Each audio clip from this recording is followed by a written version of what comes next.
السلام علیکم ورحمۃ اللہ وبرکاتہ۔ بسم اللہ الرحمن الرحیم۔ یا ربی لک الحمد کما ینبغی لجلال وجہک وعظیم سلطانک۔ الصلاۃ والسلام علی رسولہ النبی الکریم وعلی آلہ واصحابہ اجمعین برحمتک یا ارحم الراحمین برحمتک یا ارحم الراحمین برحمتک یا ارحم الراحمین۔ آج ہمارا تجوید کا لیکچر نمبر 9 ہے، اور آج کے لیکچر میں ہم آخری 4 مخارج سیکھیں گے: واو، ہا، حمزہ اور یا۔ اور الحمدللہ آج ہماری یہ پہلی تختی جو ہے انشاءاللہ آج مکمل ہو جائے گی۔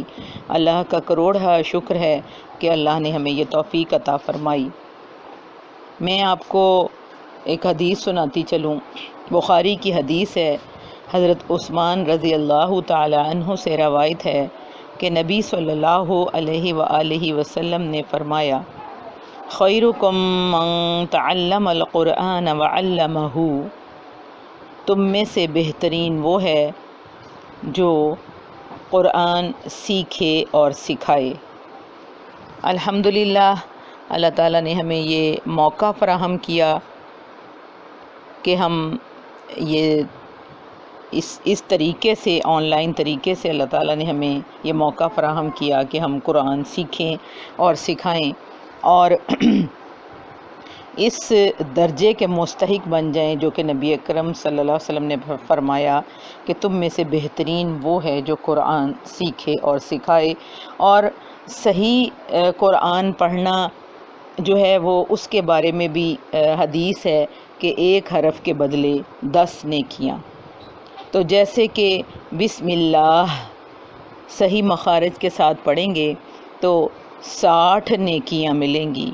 وہ کیسے کہ با 1 حرف ہے، سا 1 حرف ہے، اور ما 1 حرف ہے۔ اسی طرح اللہ میں الف، لام اور ہا 3 حرف اکٹھے ہو گئے ہیں، تو کل یہ 6 حرف بن گئے ہیں۔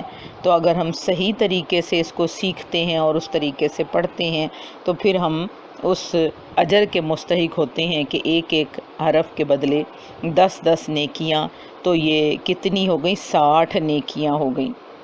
تو اللہ تعالیٰ سے دعا ہے کہ اللہ تعالیٰ ہمیں ہمارے نامہ اعمال میں زیادہ سے زیادہ نیکیاں جمع کرنے والا بنا دے، اور ہمیں صحیح قرآن پڑھنا سکھا دے۔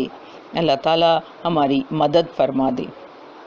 دعا کر لیجئے اور محنت کیجئے، اور جیسے سکھایا جاتا ہے ویسے مخارج ادا کرنے کی کوشش کریں۔ آج ہم پہلا مخرج ہے ہمارا واو۔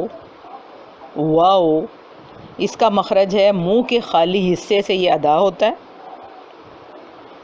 اور ہونٹوں کو گول کرنے سے تمام ہونٹوں کو نامکمل بند کرنے سے ادا ہوتا ہے۔ واو واو واو، اور اس کا ساؤنڈ ہے وا وا وا۔ بولیں، ہونٹوں کو جو ہے وہ آپس میں نہیں ملانا، بلکہ مکمل گول بھی نہیں کرنا، کم گول کرنا ہے۔ واو واو، حمزہ زبر واو او، حمزہ زبر واو او، وا وا وا۔ ایک لفظ قرآن پاک میں بھی آتا ہے، اور عموماً ہم یہ نام بھی رکھتے ہیں، اور ایک نبی کا نام بھی ہے داود۔ واو آ رہا ہے درمیان میں، داود۔ عموماً ہم اس کو پڑھ رہے ہوتے ہیں، نام رکھ لیتے ہیں، اور پھر اس کو کیسے بولتے ہیں؟ داود۔ داود نہیں ہے، واو کا مخرج صحیح ادا کریں، داود وود داود۔ تو کیا ہے واو کا مخرج؟ اپنے ہونٹوں کو نامکمل گول کریں۔ واو وا وا وا، حمزہ زبر واو او، حمزہ زبر واو او. اس کے بعد اگلا مخرج ہے ہا. ہا اس کا مخرج ہے حلق کے آخری سینے کے طرف والے حصے یعنی کہ اقصی حلق سے ادا ہوتا ہے. حلق کے 3 حصے ہم نے سیکھے تھے، ادنا حلق، وسطی حلق اور اقصی حلق. تو یہ جو ہے اقصی حلق جو کہ آپ کو تصویر میں بھی نظر آ رہا ہے، سینے کی آخری طرف والا حصہ جو ہے اس کو اقصی حلق کہتے ہیں اور وہاں سے اس کی ادائیگی ہوتی ہے. ہا ہا ہا ہا ہا. آسان سا طریقہ، جیسے کہ بہت انسان تھک ٹوٹ جاتا ہے اور تھک ٹوٹ کے جب وہ بیٹھتا ہے اور وہ جو ہائے نکلتی ہے نا، ہائے، تو جہاں سے یہ ہائے نکلتی ہے وہی اس کا مخرج ہے. حمزہ زبر ہا آہ، حمزہ زبر ہا آہ، حمزہ زبر ہا آہ.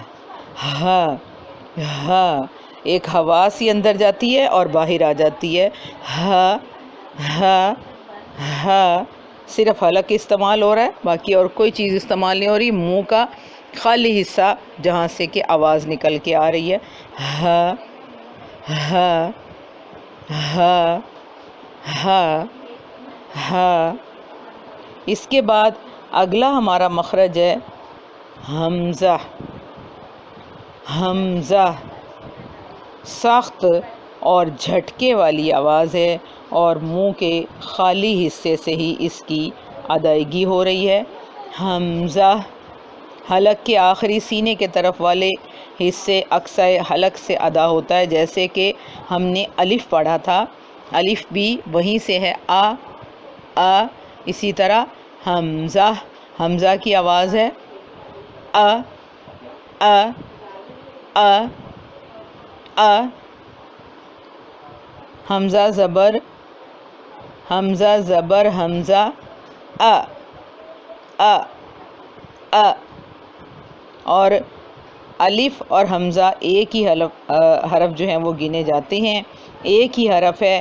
خالی الف جب ہوگا تو وہ الف پڑھا جائے گا، اور جب الف کے اوپر کوئی حرکت یا علامت آ جائے گی تو وہ حمزہ پڑھا جائے گا. اور الف کی آواز بھی حمزہ ہی ہے، جیسے کہ دیکھیں آپ کے سامنے مثال ہے علیمن، علیمن، ابدن، ابدن، علیمن، ابدن. تو ہم نے کیا سیکھا؟ حمزہ کی آواز ہے آ آ آ آ، اور منہ کے خالی حصے سے اس کی ادائیگی ہو رہی ہے، اقصی حلق سے ادائیگی ہو رہی ہے. اور اس کے بعد اب ہمارا اگلا مخرج ہے یا. یا زبان کے آخری حصے والی دونوں سائیڈز اوپر والی داڑوں کے ساتھ تالو سے لگیں تو یا ادا ہوتا ہے.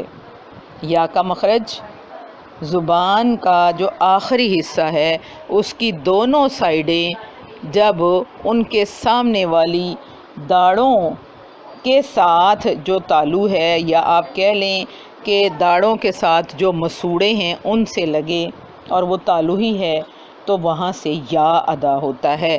یا یا یا لگائیں. اپنی جو زبان کی آخری حصے والی دونوں سائیڈیں ہیں ان کو داڑوں کے ساتھ جو تالو ہے وہاں لگائیں. یا یا یا یا. قرآن پاک میں اس کی مثال ہے یا ایھا الذین. سورہ کافرون میں اس کی مثال ہے قل یا ایھا الکافرون، قل یا ایھا الکافرون. اور جب ہم حمزہ پہ زبر لگا دیں گے اور یا کو جزم لگا کے پڑھیں گے تو کیسے پڑھا جائے گا؟ حمزہ زبر یا ای، حمزہ زبر یا ای. ہم نے سیکھا تھا نا کہ اگر کسی حرف کا مخرج سمجھ نہ آ رہا ہو تو اس سے پہلے حمزہ لگا دیں، اس کے اوپر زبر لگا دیں اور اس مخرج کو ساکن کر دیں. تو جب اس کو ساکن کر کے ہم پڑھیں گے تو جہاں پہ ہمارا جو ہے وہ منہ کا حصہ وہ لگے گا وہ اس کا مخرج ہوگا۔ حمزہ زبر یا آئی، آئی، دیکھیں جب ہم آئی کہتے ہیں تو ہماری زبان کی آخری حصے کی جو سائیڈیں ہیں وہ ہمارے داڑوں کے ساتھ جو ہے نرم تالو سے لگتی ہیں، تو داڑوں کے ساتھ جو تالو کا حصہ ہے یعنی کہ جو مسوڑے ہیں آخری ان سے لگتی ہے، تو اس کا مخرج جو ہے وہ یا، دیکھیں اس کی آواز کیا ہے، یا، یا، یا۔ الحمدللہ آج ہماری تختی مکمل ہوئی۔ آج ہم نے سیکھا واو، ہا، حمزہ، یا، واو کا ساؤنڈ و، ہا، یا، و، ہا، یا، 4 مخارج ہم نے سیکھے، اور الحمدللہ آج ہماری پہلی تختی بھی مکمل ہو گئی۔ اللہ تعالیٰ سے دعا ہے کہ اللہ تعالیٰ ہمیں مکمل جو ہے وہ تجوید القرآن سیکھنے کی توفیق عطا فرما دے، اور ہمیں صحیح محنتیں کرنے کی توفیق عطا فرما دے، وہ محنت کہ جس سے کہ ہم صحیح طرح قرآن پڑھنا سیکھ سکیں اور اپنے اللہ کو راضی کر سکیں۔ سبحانک اللہم و بحمدک نشہد ان لا الہ الا انت نستغفرک و نتوب الیک۔